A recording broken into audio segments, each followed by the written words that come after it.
Experience case study number 100. The Fast Lane. Super Bowl 18, 1984. Tampa Bay, Florida. The Washington Redskins are playing the Oakland Raiders. I'm on a contract with CBS and a famous NFL quarterback. Tampa Bay smells like big money, better known as high rollers. You see and hear private Learjets landing by the minute. It is exciting, very exciting. The limousine driver's dream. High rollers generally are not concerned with the price.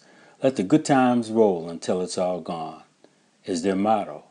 All of the above are running through my head when, like magic, out of the brand new Hyatt Regency come 6 gentlemen from Chicago. It is early evening and these fellows want to go to where the action is. Who is more knowledgeable about the action than the limousine driver? I make this point perfectly clear. In identifying the lead man, better known as the money man, I found out that these fellas, they want to go to a famous disco lounge about 5 minutes away from the hotel. Without hesitation, I put them in the limousine. When we arrive at the disco, the line at the entrance is a block long. This is where the style of New York Al and Son comes to life. Keep in mind that this action is coming like rapid fire. My quick comment to them is, just sit tight. I'll get you in this disco. After all, you did come in a limousine. I bring the limousine to a quick full stop and approach the doorman at the disco with my proposition and gratuity. I turn around and open the doors of the limousine and escort the 6 passengers to the front door as if they were the hottest rock stars alive. They eat it up and turn around and say, "Job well done," with a $100 bill. The moral of the story: give the people what they want.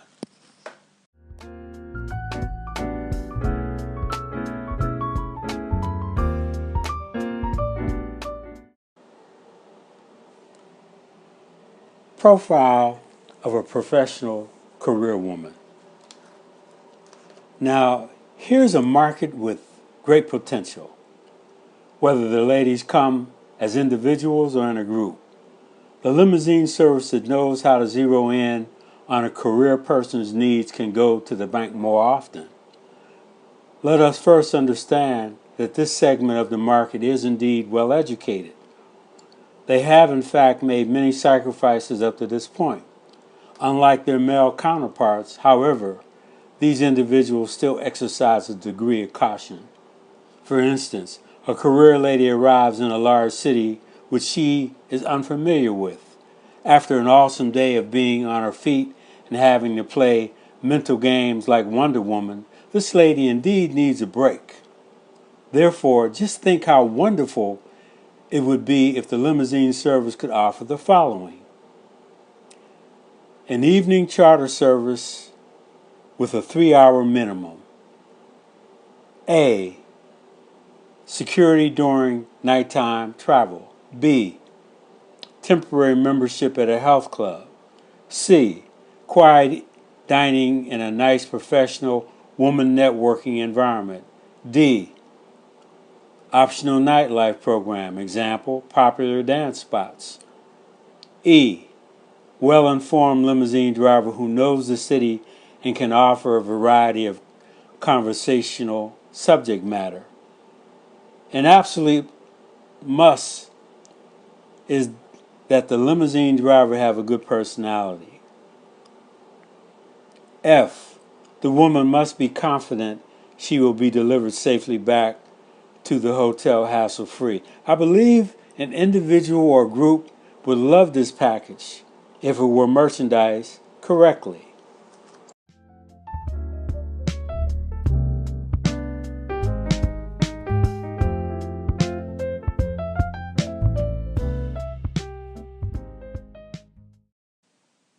About the author.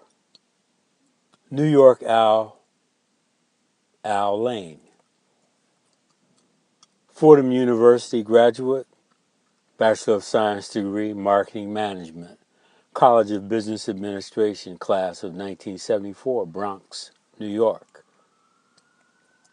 Exposed extensively to the limousine industry in various capacities and events for the past 15 years. Example, Super Bowl 18 and 20, the 1984 Olympics in Los Angeles, California, the Kentucky Derby, Louisville, Kentucky, the Steeplechase, Atlanta, Georgia, the Coca-Cola Centennial, Atlanta, Georgia, the National American Bankers Convention, New Orleans, Louisiana, etc. In other words, what has been written only comes from substantial depth and exposure to the limousine industry. How to get started? First, you have to envision yourself as a professional limousine driver or owner-operator, a real cut above anyone in the industry. If you believe in yourself and eliminate the negative influences, there is nothing left but success. Some of the biggest failures I have seen were generally related to lack of exposure to the limousine business. Someone, for instance, will see a limousine in passing and automatically assume that they can jump behind the wheel. Another fallacy is some people believe that once you purchase the limousine and place a yellow page advertisement, that is all there is to it.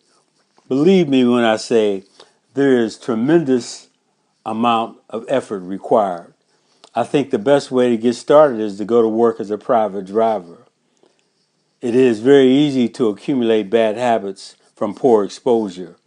An example of this would be a good business administration can affect the image of the company. Therefore, everyone in the company should maintain the standard. At some point, you may want to work for a reputable company, a limousine service that respects the driver. This also helps broaden your scope about the business and helps build your contact base. Remember, the limousine business is one of the fastest exposures to the right contacts. As one grows in knowledge and reputation, there will be many opportunities. It is up to you to weigh which one offers the brightest future. Once you get started in the fast lane, the limousine business, it will be hard to relate to minimum wage of $7 an hour or $10 an hour.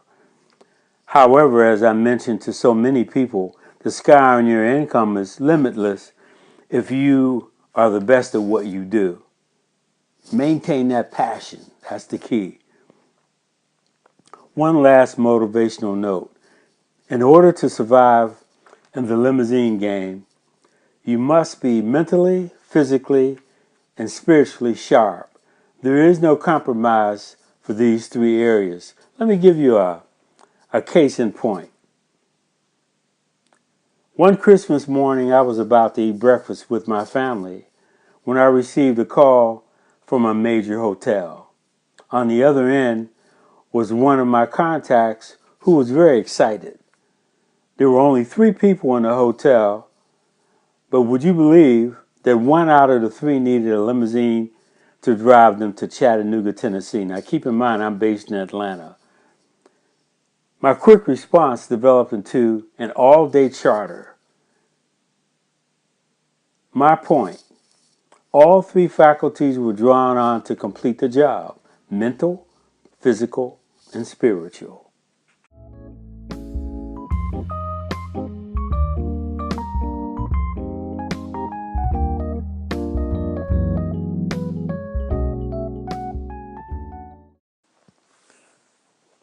The art of working in the fast lane, the limousine business.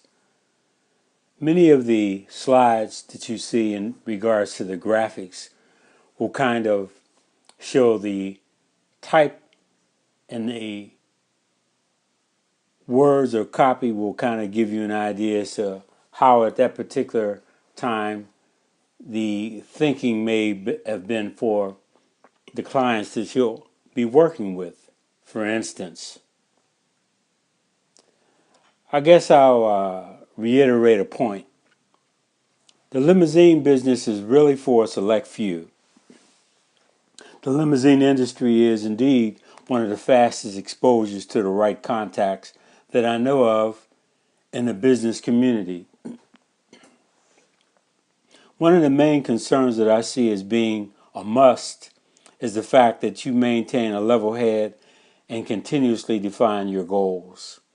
Just due to the proper exposure, your lifestyle could be turned around overnight. With regard to the amount of money you can make, it's absolutely infinite if you look at the limousine industry as an art form. New York Owl and Son has specialized in this area. I'll give you an experience case study.